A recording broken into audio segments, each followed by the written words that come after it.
Beginner's Guide to AI Tools.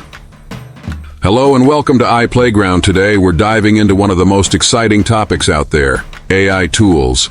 Ever wondered what they are, how they work, or how they can make your life easier? Don't worry, I've got you covered. In this video, we'll break down AI tools in the simplest way possible and show you how they can transform your creativity, productivity, and everyday tasks. Let's get started.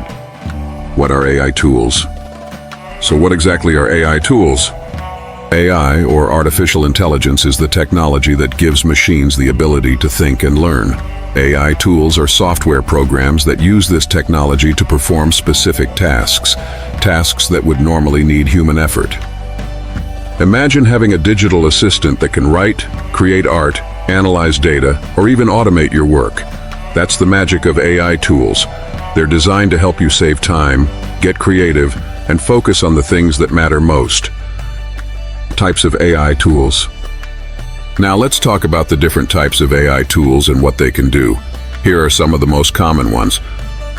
First, like ChatGPT, these tools can help you write emails, brainstorm ideas, or even draft a story. Next, we have creative AI tools such as DALL and Midjourney, which let you generate stunning artwork just by describing it in words.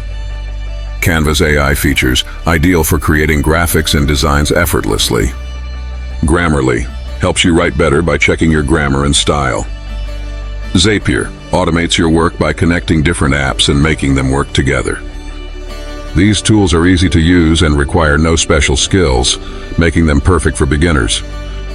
And that's your beginner's guide to AI tools. I hope this gave you a better understanding of what they are and how they can help you.